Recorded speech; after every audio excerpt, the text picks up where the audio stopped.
All right, Mr. Storer is back for set D, or actually set 4. I don't know why I keep changing them to letters and not numbers. It's been that kind of week. I don't know. All right, so our first question is, which number is equivalent to 3 and 19 hundredths? So I'm going to start off writing down 3 and 19 hundredths. So to find an equivalent number, I can choose to either add zeros or take away zeros at the end. Since there are no zeros at the end, I can't do that. So the only thing I can do is add zeros. I can add 1, 2, 3, 4, as many as I need to. So looking at my choices, that's one good thing about multiple choice.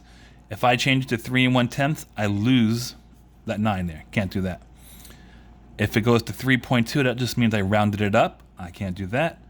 There's my choice C. I can add a 0 to that. That does not change the value of it. Choice D, I'm adding an extra 9 to it, so that does change the number. So in this one, it is C. The next one, what is the area of the triangle? So again, we have 3 numbers. We don't need all 3 of them. So I'm just going to draw this out here. We have the entire bottom of this triangle measuring 6 centimeters. We have the line going up and down as 4 centimeters. And we have the angled triangle, the one in the slant diagonal, is 5 centimeters. So for this triangle, we are going to ignore the slant here. Now, if you're like me, you remember learning this as area equals half base times height. What we're actually doing is we're taking this part of the triangle and we're going to take it and we're going to flip it and move it over here. So when I take this piece right here, it's going to come over here and now form a rectangle. But since I have it on this, I'm only using half of this number here. So that's where I get the half. Half of that 6.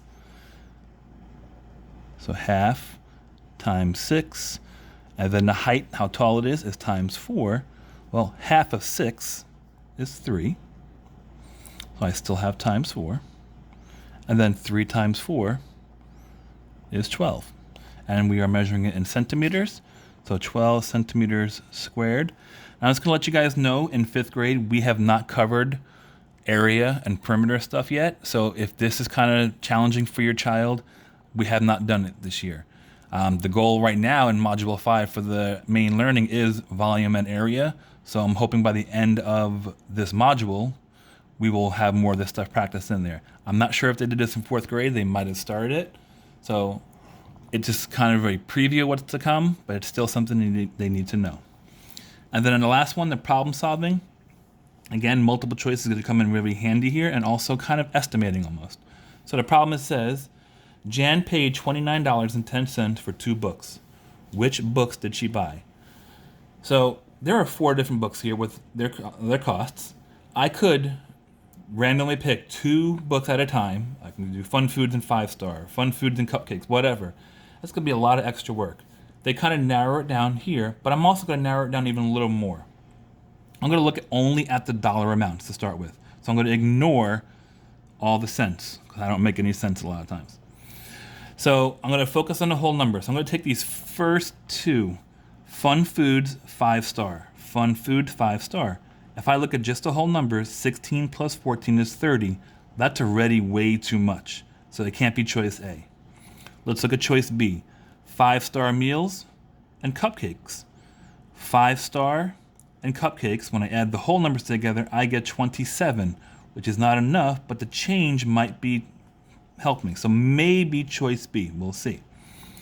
Look at choice C. Cupcakes and bakers.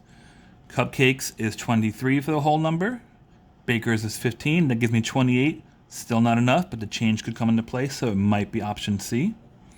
And then looking at D, Baker's Delight, which is 15.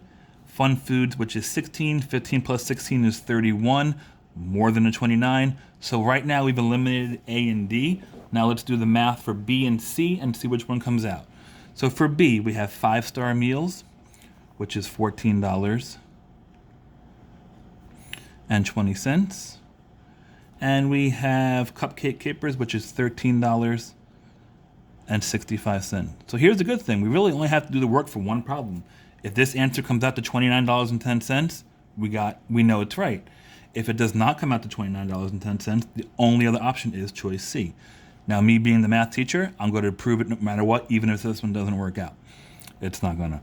So 0 plus 5 is 5, and right away, my last digit should be a 0. It is not, so I'm going to tell you right now, C is the answer, but we're going to verify it just to be safe.